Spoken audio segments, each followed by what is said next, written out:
ईमानदार मिठाई वाला। एक गांव में महेश नाम का एक हलवाई रहता था। उसकी दुकान दूर दूर तक मशहूर थी। आसपास के सभी गांव वाले महेश की दुकान से ही मिठाई लेते थे। भाई मजा आ गया, क्या लजीज रबड़ी है। ये लड्डू भी लीजिए, शुद्ध देसी घी के हैं, आज ही बनकर आए हैं। लाओ भाई लाओ, 1 किलो लड्डू भी पैक कर दो। महेश का एक बेटा था रवि। रवि ने पढ़ाई छोड़ दी थी और वो दिन भर घर में ही बैठा रहता था। उठ बेटा रवि, आज मेरे साथ दुकान पर चल। मैं वहाँ क्या करूँगा पापा? अरे दुकानदारी सीख बेटा, आगे चलकर ये सब तुझे ही तो संभालना है। मुझे ये सब कुछ नहीं संभालना, मैं वीडियो गेम खेलूंगा, फिर दोस्तों के साथ बाहर जाऊंगा। हे भगवान, इसे थोड़ी अक्ल दे दो। ऐसे ही चलता रहा तो आगे न जाने इसका क्या होगा। महेश बड़बड़ाता हुआ दुकान चला जाता है। दुकान पर ओ घसीटाराम, मुझे थोड़े चक्कर आ रहे हैं, जरा पानी तो लाना। जी जी मालिक। सुन, मैं घर जा रहा हूँ, आज दुकान तू संभाल ले। जैसा आप कहे मालिक। महेश बिस्तर पर लेटा है। आपको बहुत तेज बुखार है, 1 हफ्ते बेड रेस्ट करनी होगी और ये दवाइयाँ लेनी होगी। हाय राम, ये क्या हो गया आपको? मैं तो 1 हफ्ते में ठीक हो जाऊंगा, पर दुकान कौन संभालेगा? आप फिक्र ना कीजिए जी, मैं रवि को समझाकर दुकान भेज दूंगी। आप बस जल्दी से अच्छे हो जाइए जी। अगले दिन रवि दुकान पर पहुंचता है। आइए आइए मालिक, मैं आप ही का इंतजार कर रहा था। क्यों? ये मेरी दुकान है, मैं जब जी चाहे आऊँ। तुम लोग सुबह से आकर काम पर लग जाया करो, समझे? जी जी जी मालिक, दरअसल लड्डू बनाने हैं तो घी लेने जाना है, 5000 रुपए दे दीजिए। 5000? तुम्हारा दिमाग तो ठीक है? इतने महंगे लड्डू बनाएंगे तो मुनाफा क्या होगा? पर देसी घी भी तो बहुत महंगा है ना मालिक। क्या जरूरत है देसी घी की? डालडा ले आओ। पर मालिक।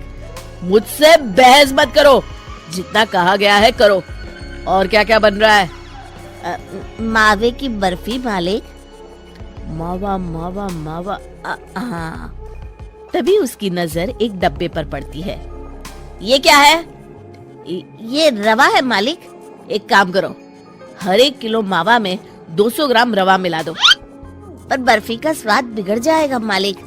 जितना कहा है करो, अब जाओ यहाँ से। अगले दिन।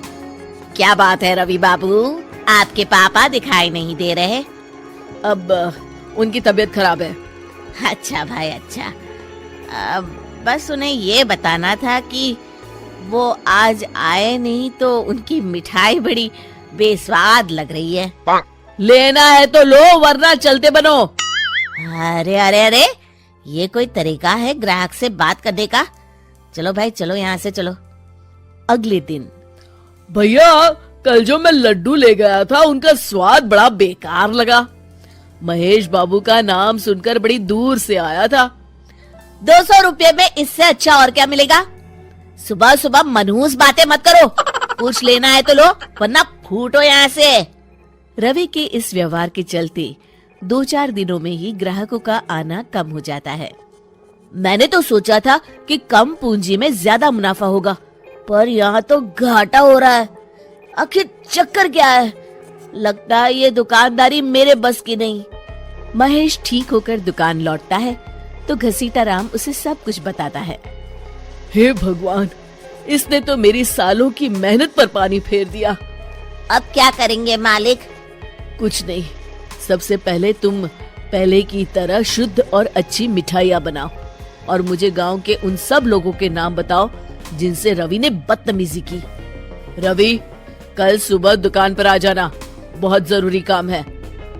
मुझे नहीं आना, मैंने 1 हफ्ता दुकान संभाल ली है, अब संभालो आप। दुकान तो तूने जैसे तैसे संभाल ली, पर सीखा कुछ नहीं। कल तुझे बहुत जरूरी सीख देनी है। रवि पैर पटकता हुआ बाहर चला जाता है। अगले दिन। ये ले ताजी शुद्ध मिठाइयाँ। मैं इतनी मिठाइयों का क्या करूं? इन्हें उन सब के घर देकर आओ जिनसे तुमने बदतमीजी की, और साथ में माफी भी मांग लेना। अरे पर मैंने तो सिर्फ उन्हें। बेटा, घर आया मेहमान और दुकान पर आया ग्राहक भगवान के समान होता है। अब तू जल्दी जा और कल से कमाल देखना। रवि उन सभी 4-5 लोगों के यहाँ जाकर मिठाई देता है और माफी मांगता है। अगले दिन दुकान पर ग्राहकों की भीड़ लग जाती है। मान गए महेश बाबू, आपने तो आते ही घर तक मिठाई भिजवा दी। बस मेरे बेटे की गुस्ताखी को माफ कर देना भाई, उसमें अब तक बचपना है। हाँ हाँ, आपके लड्डू के बदले हर चीज की माफी है। भाई आज तो मेरे पड़ोसी भी आपकी उदारता देख के दंग रह गए। इतनी बड़ी दुकान के मालिक का बेटा घर तक माफी मांगने आया। भाई रिश्ते निभाना तो कहीं आपसे सीखे।